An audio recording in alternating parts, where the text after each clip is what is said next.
Tá registrando aqui, só para vocês saberem. Turma, bom dia então oficialmente a vocês, espero que todo mundo esteja bem. Eu vou então orar para a gente começar e a gente começa. Oremos então. Senhor, muito obrigado que o Senhor é bom, obrigado que o Senhor está aqui hoje. E eu te peço, Senhor, que o Senhor fale conosco durante a aula, ensinando um pouquinho sobre questões tão importantes e interessantes do Antigo Testamento e que a gente tenha pelo menos uma compreensão do pano de fundo histórico, pessoal, cronológico, de como foi trazida a sua revelação para a história. Obrigado por tudo, em nome de Jesus, amém. Sejam bem-vindos todos aí. Vamos retomar. E aí, gostaram? Gostaram? Né? E aí? Eu vim até combinando aqui, ó, tá vendo? Eu vim aqui. Eu vi que no vídeo fica meio camuflado, fica meio green screen, assim, né? Fica parecendo uma cabeça voando, assim, né? Então estamos mexendo aqui. Algumas experiências interessantes. Nós descobrimos que um palco preto marca a pegada. Então eu sei quem subiu aqui. Eu já sei, a gente tem como investigar. Se acontecer um crime na igreja, a gente vai pegar seu sapato aí para descobrir quem subiu aqui, né? Se matarem o pastor durante o sermão, né? Aí não dá para saber, né? Então, mas enfim. Então, demos um trato aqui, tá interessante, eu gosto bastante de pensar. Nós ainda estamos pensando o palco que nós vamos fazer, se vai ampliar ou não, isso, o som para onde vai, né, Sergião? Então, estamos mexendo aos pouquinhos aqui. Legal, então nós vamos retomar então hoje o estudo Panorama do Antigo. Essa disciplina, inclusive, ela tem mudado de nome nos seminários. E no Palavra da Vida vai mudar de nome também. Em vez de Panorama do Antigo, a matéria vai se chamar agora Introdução ao Antigo. Porque houve uma mudança conceitual na disciplina, que é o que vocês já estão recebendo aqui, né? Antigamente a gente pegava cada livro do Antigo Testamento e fazia o pessoal fazia um resumão. Acho que Andrés e Carla pegaram essa fase. Vocês faziam gestinhos? Faziam? Quem que deu aula de panorama, professor? Foi o Éder? Então, era a época dos gestinhos e tinha... Como que chamava aquela competição dos carrinhos ali? Você lembra? Enfim, era uma outra forma de encarar a disciplina. Mas hoje a gente encara de um jeito mais... dando o pano de fundo do Antigo Testamento e depois lidando com os períodos históricos e encaixando livros e personagens dentro de cada período histórico. Então, nós estamos terminando hoje, possivelmente semana que vem, essa ideia de pano de fundo, e daqui a pouquinho a gente vai entrar em cada período. E aí a coisa começa a ficar interessante, porque a gente vai lidar, por exemplo, com as origens. E vamos lidar com origens de quê? De várias coisas. Depois vão vir os patriarcas, enfim. Depois o tempo de Egito, o tempo de Josué, de Juízes, o reino unido, o reino dividido, o cativeiro babilônico e depois o período intertestamentário. Isso que nós vamos lidar aqui em mais ou menos, faltam umas 20 aulas. Não, falta menos, faltam umas 15 aulas. Então é isso que nós vamos lidar a partir da semana que vem. Mas hoje eu quero ainda nessa parte de pano de fundo conversar sobre algumas pessoas. Olha que chique que eu tô hoje. Olha aqui. Isso aqui tem laser. E eu não tenho maturidade para ter laser. Dá uma olhada. Onde está o laser? Alguém acha onde está o laser? Onde está o laser? Eu só não ponho na testa que eu tenho medo de deixar o Maurício cego, né? Você tem seguro, Maurício? Tem seguro? Então tá bom. Então é só no peito, né? Então, se dormir, o primeiro tiro no peito. Na Bíblia. Então eu vou evitar usar o laser aqui, mas eu vou usar esse. Olha que legal, aqui eu que estou agora. O Sergião tá ali, só passando frio, né? Então tá bom. Aqui vai uma correntinha. Ou seja, fecha a porta para nós aí, que senão a gente vai morrer aqui, né? Então, o pastor ficou com pneumonia. Por quê? Esqueceu a porta aberta. Autores, então, que presentes no Antigo Testamento, vamos lidar então com as pessoas primeiro. Nós já lidamos um pouquinho com o palco e agora nós vamos lidar com pessoas. Alguns autores bíblicos, a gente às vezes esquece que esses camaradas escrevem, ok? Eles são autores.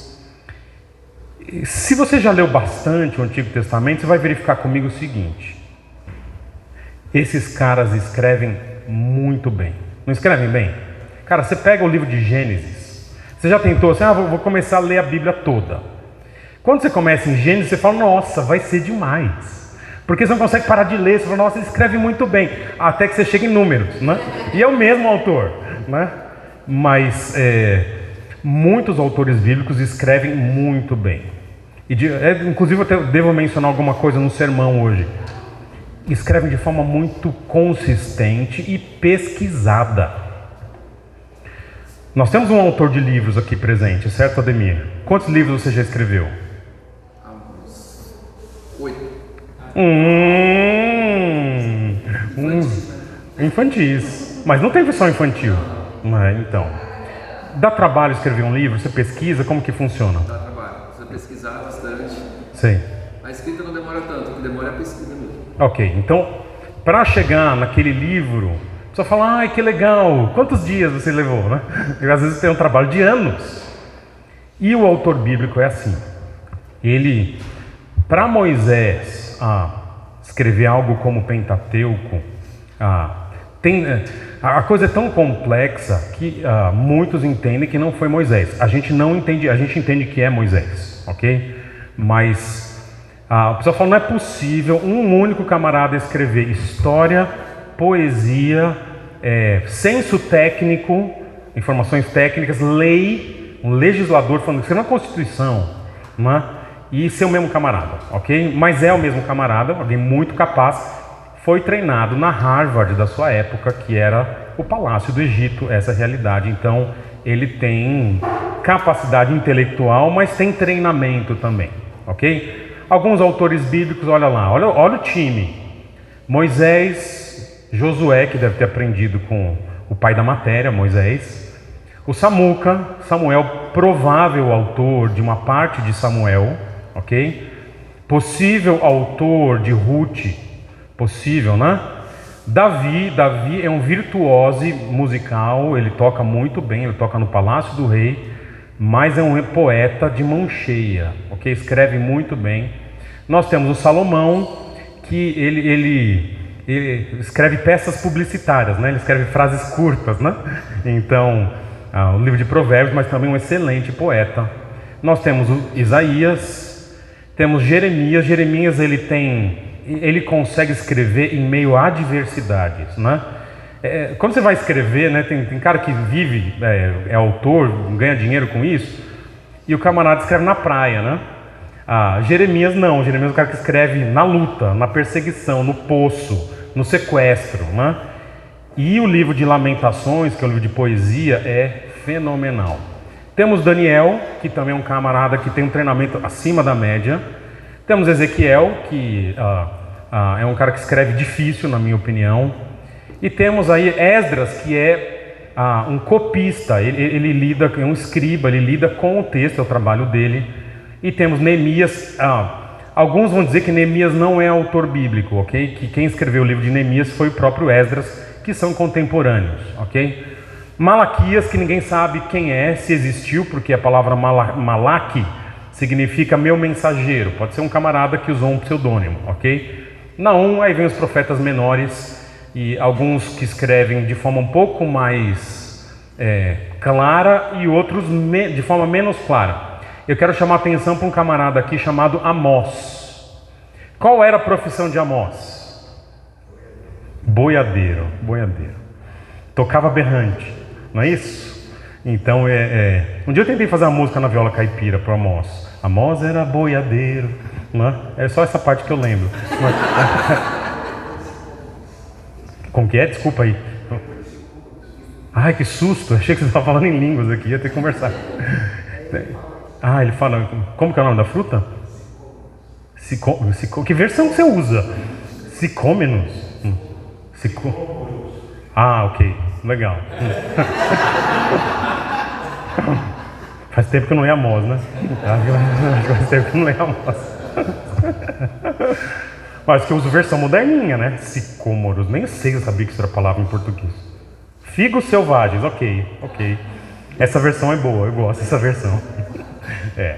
E aí temos um camarada como Oséias, que é um excelente escritor e escreve da sua própria experiência, ok?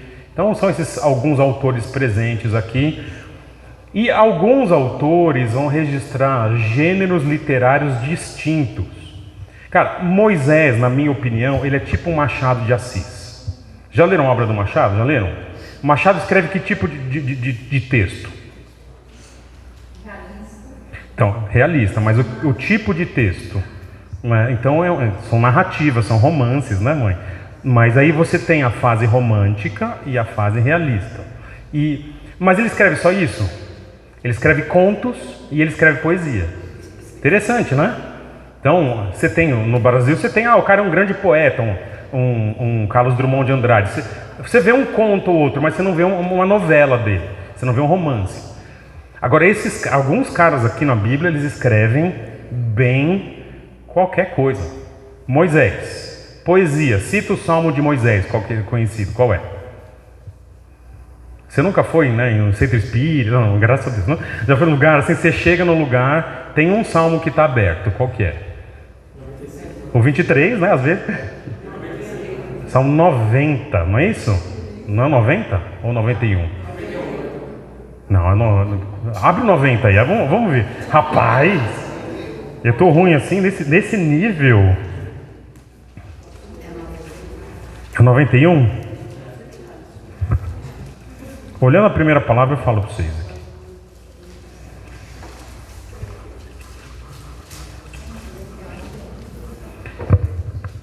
Oração de Moisés, homem de Deus. Ufa!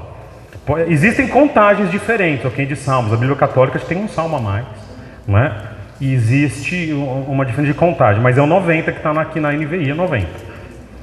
Oração de Moisés, homem de Deus. Cara, esse salmo é bonito, hein? Esse salmo é demais, é demais. Ok. O pessoal deixa aberto a 90. Pessoal. É verdade, o pessoal deixa aberto no 91. Então eu confundi as coisas, ok? Bom. Você deixa aberto no 91, Maurício? Ou no 90? Simpatia. Você amassa, rasga a Bíblia, amassa, joga na água, bebe e depois passa mal, né? É assim que funciona. Então o pessoal deixa aberto no 91, mas é o 90 que é o de Moisés.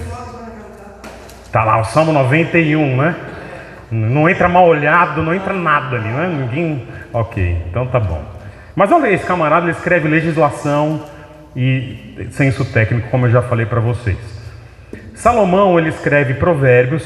Na verdade, alguns provérbios são de Salomão e outros ele provavelmente tirou do ditado popular, ok? Há um livro, o André sabe, a espiral hermenêutica do Grant Osborne. Eu ia falar do Ozzy Osbourne, não, mas esse é outro. É do Grant Osborne. Esse livro, ele faz uma diferenciação entre provérbio e ditado popular. Não me convenceu, ok? Mas alguns autores fazem essa diferenciação. Mas Salomão, ele compõe provérbios, ele coleciona ou ele registra provérbios de outras pessoas e escreve poesia. Se a gente considerar que Salomão é o autor do Cântico dos Cânticos, há um livro, a Criação e Consumação do Van Groningen, e ele vai dizer que Salomão é um livro ortodoxo, ok? Ele diz que Salomão não escreveu o Cântico dos Cânticos, ok? Mas eu acho que a evidência maior é Salomão ter sido o autor principal do Cântico dos Cânticos, então ele escreve poesia também. E nós temos, se Samuel de fato foi o camarada que escreveu 1 Samuel, se você olhar 1 Samuel capítulo 2, já tem uma poesia, o Cântico de Ana, que não é composto por Samuel, ele registra, mas ele tem ali momentos em que ele registra várias poesias. Então, se ele não faz poesia, ele sabe registrar, ok? E registra de forma magistral. Então, dá uma olhadinha aqui, olhando por gênero literário. Vocês conseguem enxergar bem? Conseguem? Nossa, que legal, né? Essa fonte deve ser tipo 14 o tamanho. Vocês conseguem enxergar, fico feliz. Olha lá, poesia, são esses camaradas aqui, os principais. O Davi, o Asaf Borba, né? Não, Asaf Borba é outro, né? Os filhos de Corá, são os 3 principais salmistas, os 3 principais grupos de salmistas, ok? Temos Salomão, temos Moisés, Jeremias e o autor de Jó. O autor de Jó tem uma coisa interessante, que 95% do livro é poesia. E grande parte do livro de Jó não deve ser usado na sua devocional, nem na minha, porque registra pensamentos equivocados. Os amigos de Jó expressam uma teologia errada. Então eu vou fazer minha devocional em Jó, o camarada lê e fala, olha, Deus está falando comigo, palavra de Deus. E não, o que o texto quer é registrar uma visão equivocada dos fatos. Está vendo como você precisa saber o propósito de cada livro? Então, a Bíblia está registrando algo para a gente não ser, não pensar, não fazer, não reproduzir. E isso tem que ser então visto no todo do livro. Então é muito difícil, eu já tive essa vontade, mas é muito difícil alguém pegar o livro de Jó e fazer uma exposição capítulo a capítulo. Ele tem que fazer uma exposição discurso a discurso. E quando se refere aos amigos de Jó, separar o que é bom do que é errado. Isso olha, o livro de Jó é o meu livro favorito do Antigo Testamento, mas é um livro extremamente complicado, complexo, ok? Lei, do que eu me lembro, ok? Isso veio na minha cabeça. Quem registra a lei no Antigo Testamento é Moisés. Tanto é que Moisés é usado no Novo Testamento como eufemismo não, como uma metonímia de lei. Como nos disse Moisés, quer dizer como está registrado na lei, ok? História, quem escreve história? Moisés, Josué, Samuel, Esdras. Alguns vão dizer que Esdras ele compôs ou ele fez um grupo que escreveu crônicas e o autor de Reis. E profecia tem um monte de autor, ok? A gente poderia colocar talvez até Moisés na profecia, considerando alguns textos do Pentateuco e tudo mais. Agora, existem pessoas que participam do Antigo de forma muito relevante e nunca escreveram nada, nem uma linha. Você lembra alguém? Oi? Zaqueu, de fato, mas Zaqueu é do Novo. Né? Tô falando, a gente vai depois ter a mesma referência no Novo, aí guarda essa informação. Quem do Antigo Testamento é um personagem extremamente relevante, nunca escreveu nada, uma linha. Cita alguém, lembra? O que Adão escreveu? Nada. O que Abraão escreveu? Todo mundo que compõe, por um livro de Gênesis, ninguém escreveu nada, a não ser que por exemplo, você tem Jacó fazendo uma poesia, ela é registrada depois, então ele é autor da poesia, mas eles não escreveram nada, né? Então olha os patriarcas aqui, gente importante, olha lá, nunca escreveram nada. Noé, Jó, Abraão, Isaac, Jacó e seus irmãos nunca escreveram nenhuma porção bíblica. Juízes, nenhum juiz jamais escreveu uma porção bíblica, a não ser, talvez, Juízes capítulo 4, o Cântico de Débora. Então pode ser que tenha, então ela não escreve, mas fica registrado, não é? Alguns personagens da época do Reino Unido, não da Grã-Bretanha, né? É do Reino Unido de Israel. Saul e Natã. Cara, Natã é um profeta com P maiúsculo. E o bicho é macho, né? Ele confronta o rei algumas vezes. E nunca escreveu nada, né? Temos, cara, alguém do porte de Elias. Elias foi um camarada tão importante que ele aparece no Monte da Transfiguração no Novo Testamento. E nunca escreveu nada. Ele, inclusive, ele compõe a fundação de toda uma escola profética, no sentido de que ele treina pessoas, mas ele não escreve nada, né? Eliseu, o seu sucessor, também não. Alguém como Esther também não escreveu, né? Se escreve a respeito dela. E ela é tão importante na história de Israel que até hoje se celebra uma festa que Jesus participou, inclusive, chamado Hanukkah, a Festa das Luzes a partir do período de Esther. E Neemias, a gente considerando que possivelmente o autor do livro de Neemias seja Esdras, o camarada possivelmente não escreveu nada, ok? Então, é possível ser personagem bíblico de grande estatura e nunca ter um versículo escrito. E acontece, às vezes, o contrário. Tem gente que deixou registro e, historicamente, a gente não sabe nada. Como um Asaf. Escreve salmos que você lê na sua casa, você chora, a gente faz música. Só que eu não sei quem esse camarada foi. Interessante, né? Então, não há uma regra. Normalmente o personagem bíblico escreve. Mas tem gente que é relevante e não escreve. E tem gente que escreve e a gente não sabe nada. Ok? Quais são alguns livros que têm autoria desconhecida no Antigo Testamento? Vamos falar de novo agora. No Novo Testamento é muito fácil falar qual é o livro de autoria desconhecida. Qual é? Hebreus. Alguns vão dizer que é Paulo, outros vão dizer que é Apolo, outros vão dizer que é Barnabé, outros disseram que foi o Carlos Oswaldo, enfim. Mas ninguém sabe, né? Essa é a realidade, né? Certo, Júlio? Não vê com essas palavras difíceis não, Júlio. Não. Então, agora está pequeno, né?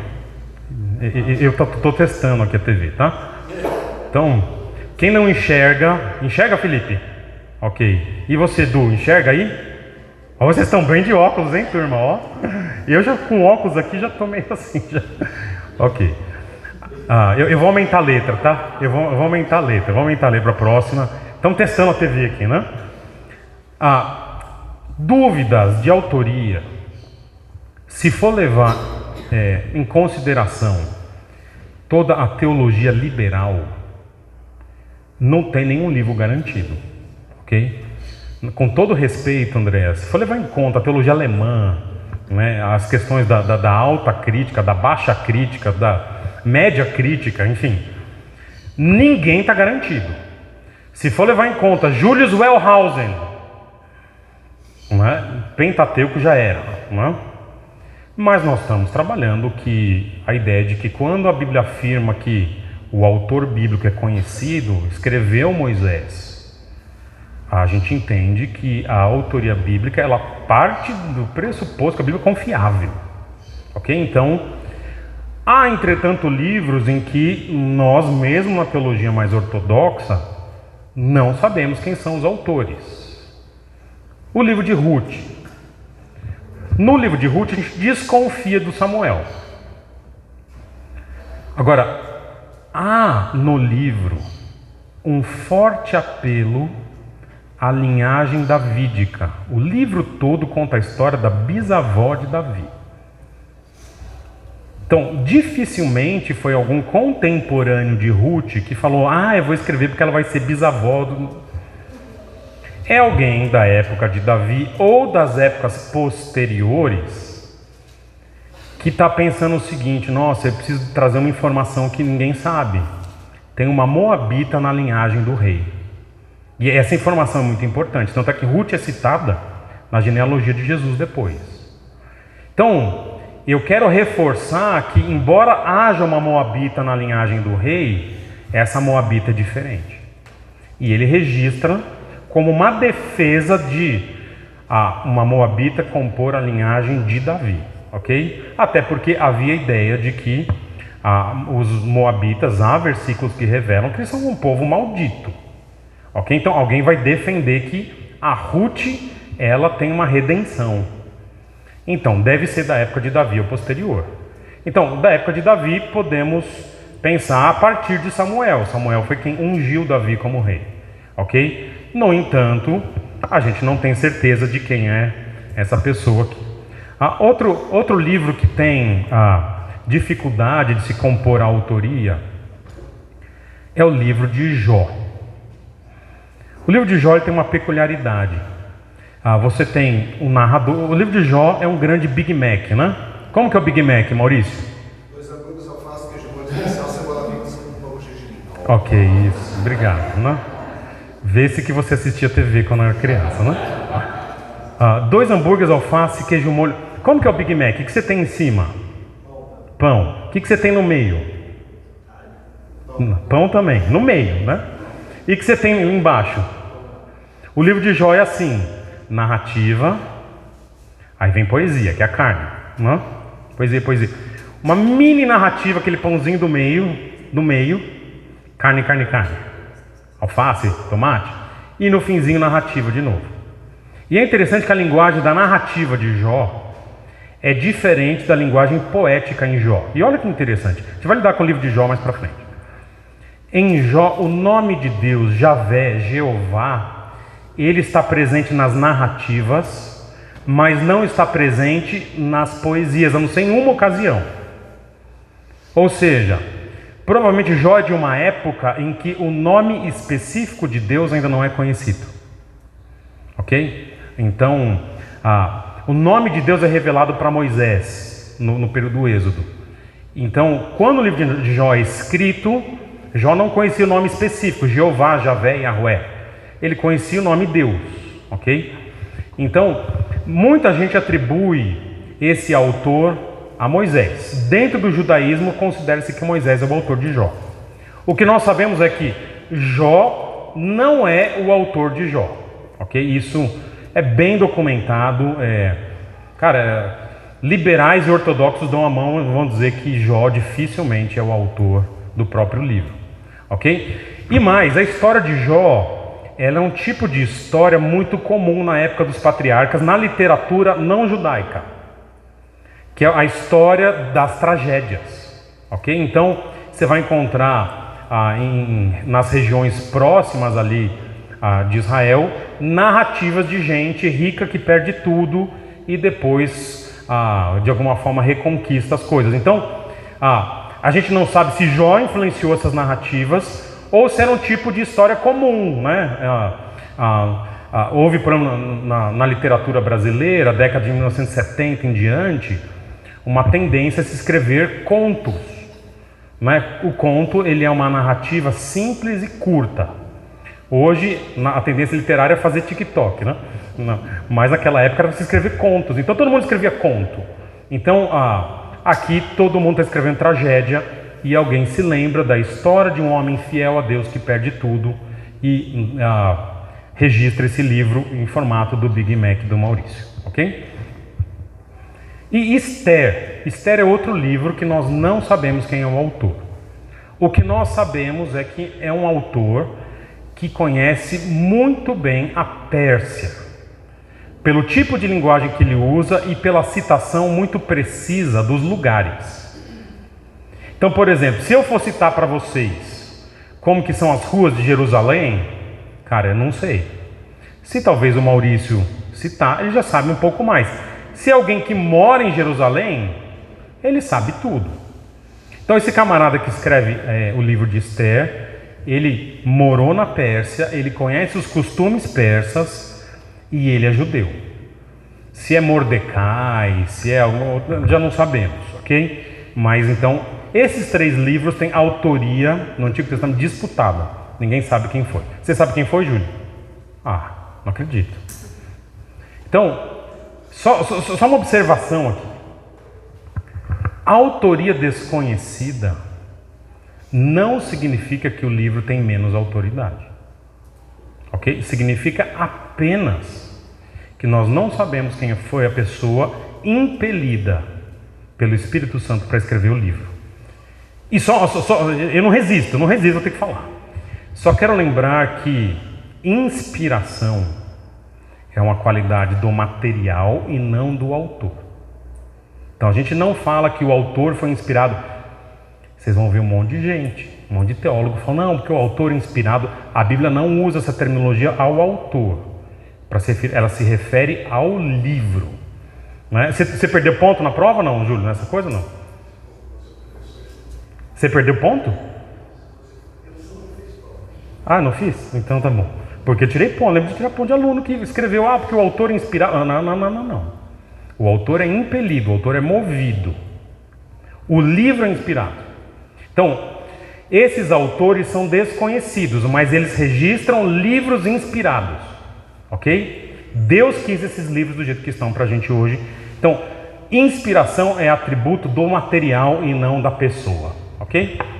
Isso são as pessoas relativas ao Antigo Testamento. Alguém tem uma pergunta, uma colocação?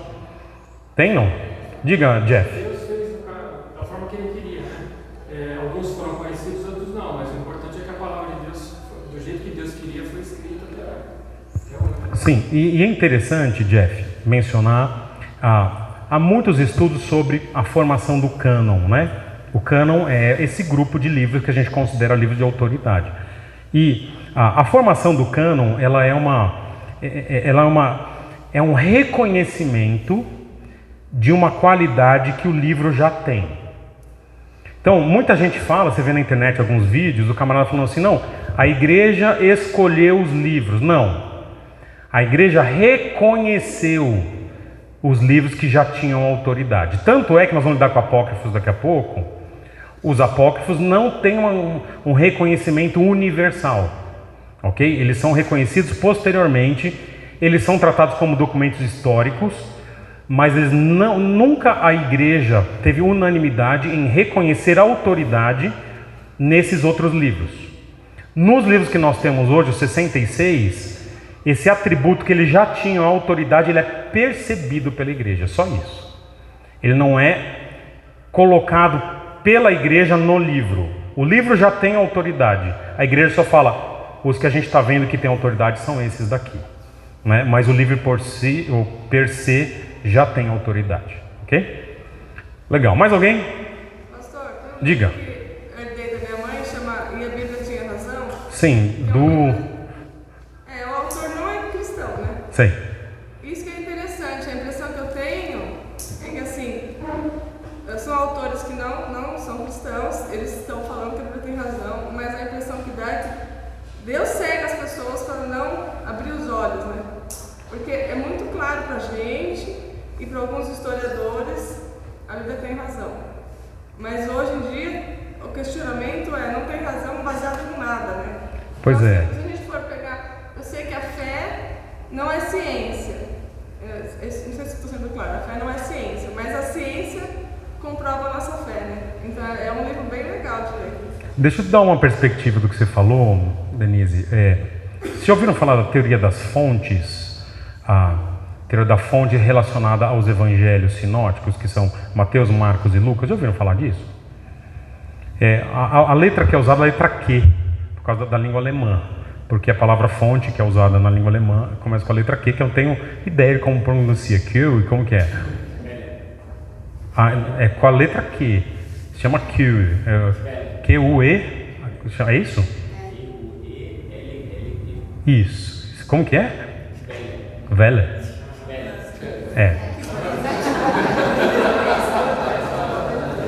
Meu alemão tá bem enferrujado. Tipo assim, ele nem existe, né? Essa teoria, olha que interessante.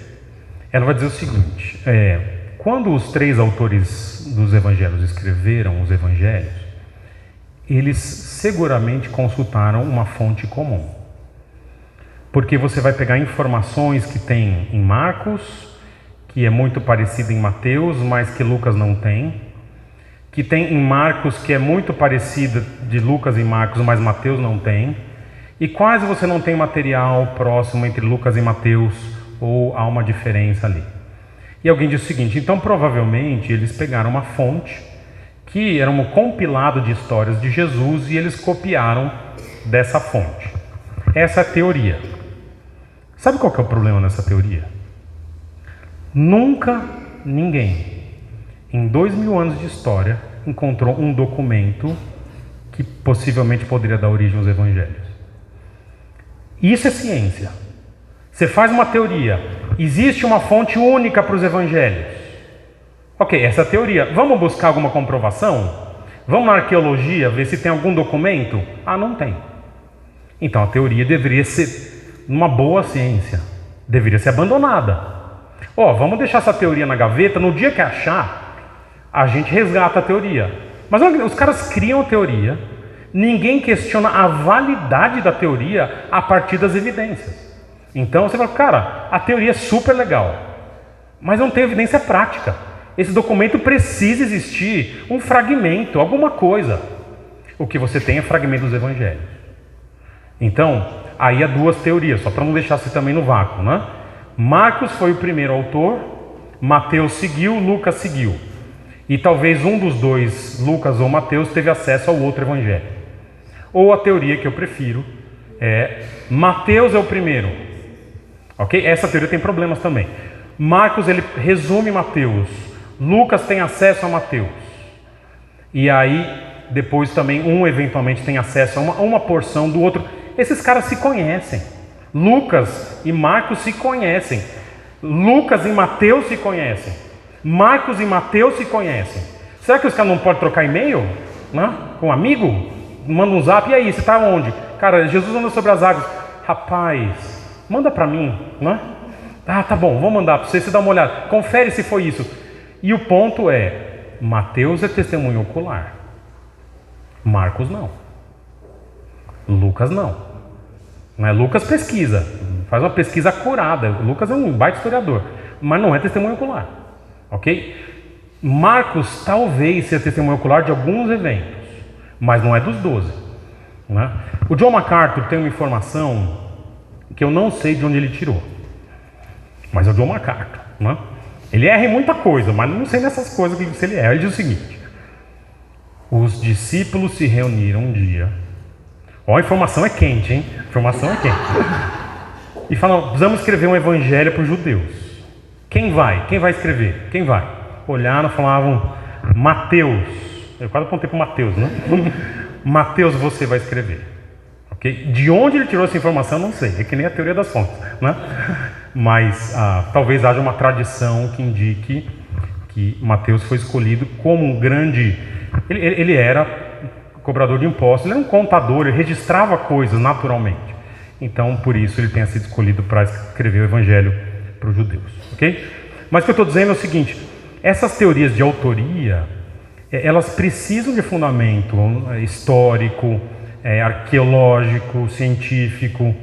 Né? Então, quando você pega teorias mais liberais, como a chamada hipótese documentária do Pentateuco, que os caras vão dizer são 5 fontes de informação para escrever o Pentateuco, eles vão usar normalmente o nome que se escreve a respeito de Deus. Não tem a teoria já vista. Então, tem a fonte já vista. O que é a fonte já vista? Prefere usar o nome Jeová. Então quer dizer que você está escrevendo lá, se você usou Jeová, não foi Moisés, porque aqui ele está usando Jeová. Agora ele usa Elohim, a fonte eloísta. Ah, então é outro autor. É assim, realmente é forçar a barra, não é forçar a amizade, né? Então é duro demais. Então essas teorias, elas surgem numa desconfiança a priori do texto e da autoridade do texto. Então o cara fala, não, esse texto não pode ser. Moisés não pode estar escrevendo a respeito de um rei que vai ter muitas mulheres e cavalos 1000 anos antes, ou 700 anos antes. Não, isso não é. 500 anos antes. Não é profecia. É alguém da época de Salomão que escreveu. Então, não, a gente parte da ideia de que Deus pode revelar profecias no texto, né? Maldito aquele que for pendurado no madeiro. A gente lidou com esse texto recentemente aqui, Deuteronômio 21, 23. Então, será que não há ali já uma perspectiva? Será que Deus não pode colocar uma ideia de que isso vai ser usado no Novo Testamento? A crucificação vai surgir 700 anos depois. E já havia uma perspectiva de maldição de alguém que está numa árvore, num pedaço de madeira, enfim. Então, a gente entende que sim, há um milagre nesse sentido da profecia, da previsão.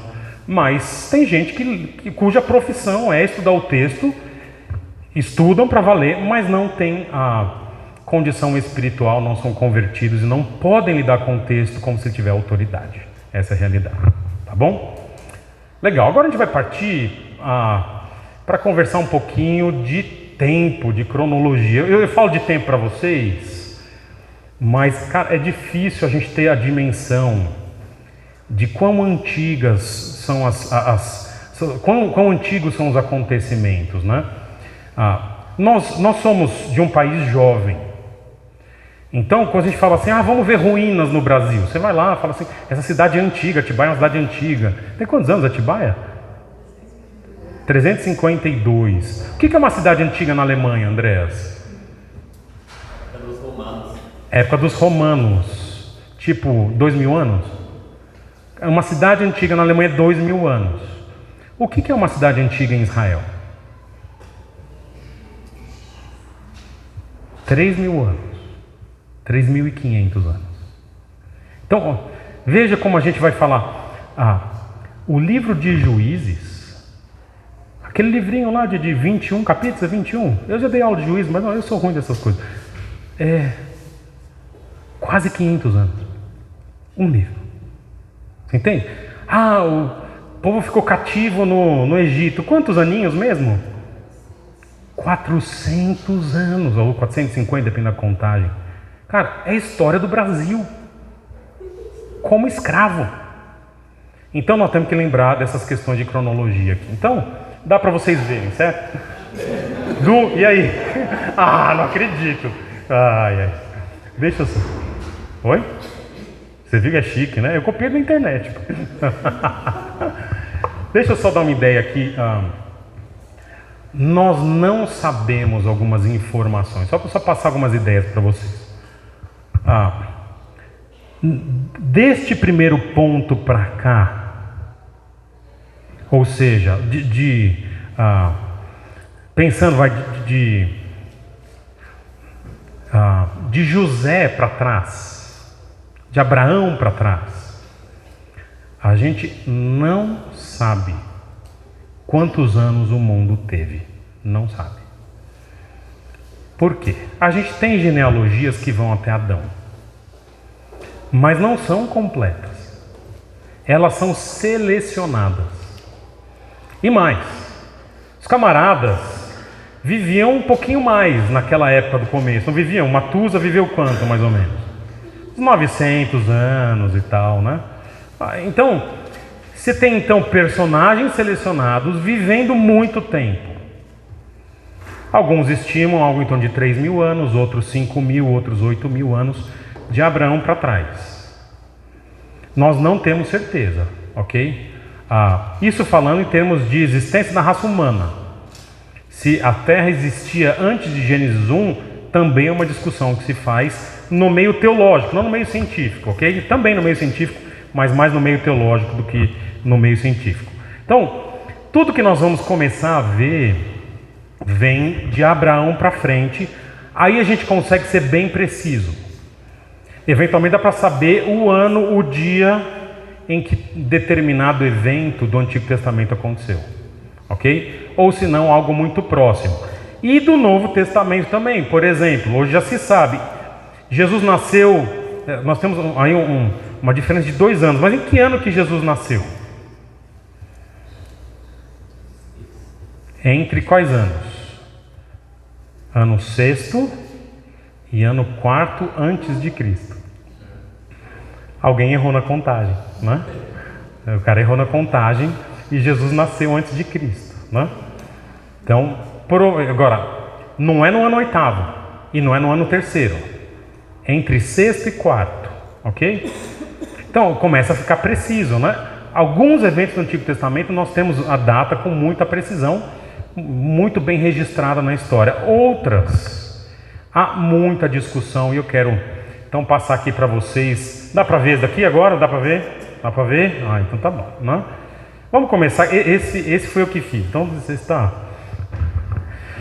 A gente vai falar dos patriarcas por volta do ano 2000 antes de Cristo.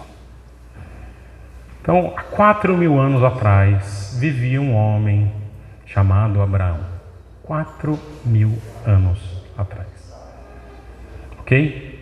Nós vamos falar de um Jó, alguém vivendo há 4.000 anos atrás. Por que é interessante falar de uma coisa de 4.000 anos atrás? O que vocês acham? O que mostra isso pra gente? O Hobsbawm, Eric Hobsbawm, já ouviram falar? Alguém já ouviu falar? Já estudou Eric Hobsbawm? Não. É um historiador, já ouviu, né, pai? Historiador não cristão, muito conhecido. Ele tem um livro chamado, é É um livro de pequenos artigos e o livro chama Sobre História. Cara, livrão, né? Ele é de esquerda, como a maioria dos historiadores, faz parte. Você tem que saber ler o historiador, tá? Mas ele diz algo interessante. A história do mundo comprova, não é crente. A história do mundo comprova que o ser humano, em todas as eras, é praticamente o mesmo. Interessante. Ele está estudando história antiga, cara. É o historiador mais renomado da nossa geração. Ele faleceu há uns 10 anos atrás, 15 anos atrás. Ele reconhece que o homem de 4.000 anos atrás tem os mesmos dilemas que eu e você. Tipo, eu já sabia, né? Você também. A gente lê a escritura. Você vê o livro de Jó, a mulher fica brava com ele, fica brava com Deus, ele fica doente, os amigos são amigos de Jó, né? Literalmente, né? E você vai vendo o ser humano mesmo. Você vê Abraão, né? Tem a escrava lá, ele fala, vou dar um jeitinho, né? Mente porque a mulher é bonita, o cara gosta da mulher bonita, né? José tem... Você vai vendo que o ser humano é a mesma coisa. Não é legal isso? Não é interessante? Então olha lá. Cativeiro, nós estamos falando de... aqui algumas questões importantes. Aqui, por volta então do ano 1900, talvez um pouquinho mais. Então, só lembrando, vai do 2000 até o 0, tá? Antes de Cristo. A turma vai para o Egito e fica seus 450 anos lá. 400 anos, 450, há divergências na conta, ok? O que é 50 anos a mais, 50 anos a menos, né? Essa é a realidade. E por volta, e aí nós temos duas teorias. Por volta do ano 1400, no ano 1445, é a teoria mais aceita, que a gente aceita aqui, ocorre o êxodo. Alguns vão dizer que o êxodo acontece um pouco depois, no volta do ano 1250. Só que você vai ter problemas na cronologia dos reis depois. Então, a lei é revelada a partir do ano 1445. Então, quando você lê o Antigo Testamento, e a gente vai em algum momento aqui na igreja, talvez na próxima série de sermões, nós vamos dar um dos livros da lei. Eu gostaria que os irmãos tivessem essa experiência da Deuteronômio, Levítico, alguma coisa assim. Nós vamos estudar um livro de 1400 anos antes de Cristo. E ele tem que falar até os dias de hoje. Se é palavra de Deus, vai ter que falar. Interessante, né? E nós temos o Êxodo, então 1445, e depois vem a época aqui dos juízes, que é mais ou menos 400 anos, de 350 a 400 anos. Cara, e essa questão de cronologia é uma aula à parte que eu não domino, ok? Eu sei o básico que eu estou trazendo para vocês. Então vai ter o período da conquista, que são poucos anos. Josué conquista tudo ali em 2 décadas, 3 décadas no máximo. E a turma chega ao período dos juízes, nós vamos falar de 350 anos. Eu acho que talvez seja a melhor classificação. E depois dos juízes vem o tempo dos reis. Começa aqui dos juízes, o pessoal pede um rei, e vem o Reino Unido. E Saul se torna rei por volta do ano 1040 antes de Cristo. E ele governa por, se não me engano, 40 anos. E por volta do ano 1000, Davi surge ao trono com uma segunda dinastia, que não é a dinastia de Saul. Ele inaugura uma segunda dinastia. E isso vai demorar algo em torno de em 2 gerações, mais 40 anos, o reino se divide. E aí vão ficar 10 tribos no norte e 2 tribos no sul. E essa divisão, ela perdura, ok? Depois de mais ou menos 300 anos, o reino do norte, ele é dizimado no cativeiro assírio. O reino do sul vai demorar mais uns 100 anos ali ainda. Mas por volta do ano 600 e alguma coisa, vem a Babilônia e invade o reino do sul. E aí eles vão ficar cativos na Babilônia por 70 anos. Depois eles voltam e reconstroem. Então tem o cativeiro babilônico aqui. Eles voltam, reconstroem Jerusalém, os muros. E aí chega o período de silêncio, em que Deus não revela mais nada para ninguém por 400 anos. Surgem várias revoltas, vem o Império Romano que surge nesse período. E aí quando a gente recebe revelação de novo, estamos no Novo Testamento. Ok? Então, essa é a cronologia. Nós vamos falando de 3.000 anos para trás, até chegar quando Jesus nasce entre o ano 6º e o ano 4º. Então, compreendendo a história, a gente agora vai cavocar cada uma dessas coresinhas aqui. Isso nós faremos a partir da semana que vem. Bom intervalo para vocês. Obrigado.